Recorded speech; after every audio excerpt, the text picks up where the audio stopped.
जन्म मरण दोऊ में नाई, जन पर उपकारी आए। जिया दान दे भक्ति लायण, हर्ष्यों लेण मिलाए। पूर्ण पुरुष जो आज तक इस धरा पर आए या आएंगे, उन सब का मकसद प्रभु से बिछड़ी आत्माओं का नामदान के रास्ते पर डालकर वापस उसी प्रभु के पास पहुंचाना होता है। ऐसे ही महापुरुषों की श्रेणी में परम संत कृपाल सिंह जी का नाम उभर कर आता है। हुजूर कृपाल सिंह जी का जन्म 6 फरवरी 1894 को पंजाब में रावलपिंडी के कस्बा सैयद कसरा में, जो अब पाकिस्तान में है, हुआ था। हुजूर के बचपन के वृत्तांत में आया है कि 4 साल की आयु में ही वह ध्यान स्थित होकर अंतर्दिव्य मंडलों में विचरण करने लग गए थे। अंतर्यामता शुरू से इन्हें प्राप्त थी।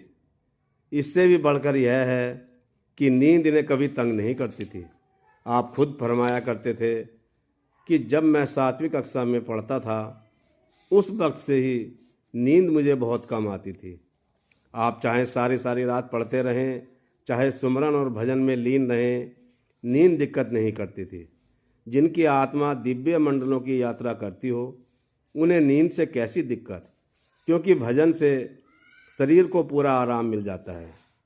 अपने सत्संग प्रवचनों में आप फरमाया करते थे कि जब रूह पिंड को छोड़कर ऊपर दिव्य मंडलों की सैर करके वापस शरीर में प्रवेश करती है, तो देह को एक नवजीवन मिल जाता है और शरीर रिचार्ज होकर एक नई जिंदगी प्राप्त कर लेता है।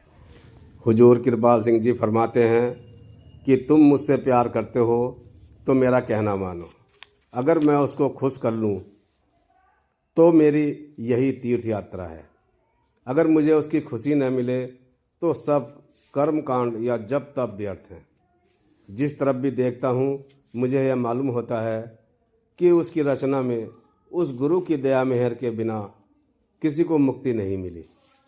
अच्छे या बुरे कर्मों के बावजूद भी आप अपने अंतर में रूहानी दौलत का अनुभव कर सकते हैं, बशर्ते आप अपने गुरु की शिक्षा का पालन करें।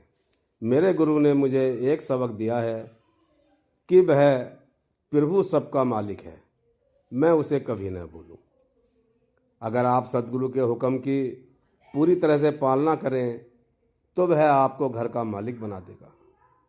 स्वाभाविक है कि जो बच्चा अपने पिता की छोटी से छोटी इच्छा का ख्याल रखता है, वह उसकी खुशी प्राप्त करता है।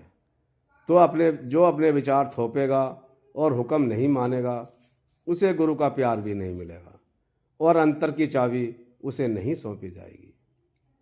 इस बात का फैसला करो कि क्या आप अपनी मनमर्जी करना चाहोगे अथवा गुरु के हुक्म का पालन करोगे।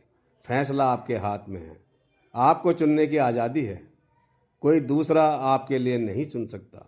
हो सकता है कि गुरु का मार्ग चुनने पर दुनिया आपकी निंदा करे, लेकिन आपको घबराने की ज़रूरत नहीं, क्योंकि आपने सही मार्ग चुना है। हमें उन गुणों से फ़ायदा उठाना चाहिए जो प्रभु प्राप्ति में मददगार हों, और उन आदतों को छोड़ देना चाहिए जो उस मार्ग से हमें दूर ले जाती है। प्रभु का अनुभव मुश्किल नहीं, लेकिन इंसान का बनना बहुत मुश्किल है।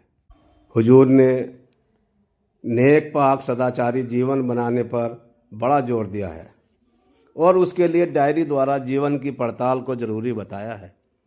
7 साल की उम्र में ही आपने डायरी रखनी शुरू कर दी थी, जिसमें दिन भर की गलतियों को बड़ी सख्त बेलिहाजी के साथ नोट करते थे और आगे के लिए ऐसी गलतियों से बचने का यत्न करते थे। इसलिए आप जिस डायरी के द्वारा अपनी त्रुटियों पर नज़र रखने और चुन चुनकर उन्हें बाहर निकालने पर जोर दिया करते थे, वह आपके जीवन का निचोड़ है। डायरी के विषय में हुजूर का कथन है कि आदमी कुछ भी न करे, सच्चाई और ईमानदारी से केवल डायरी लिखना शुरू कर दे, तो भी उसका जीवन पलटा खा जाएगा। उसके दिल का शीशा साफ होकर सत्य की झलक उसमें पड़ने लगेगी। परमात्मा का पाना कठिन नहीं है, इंसान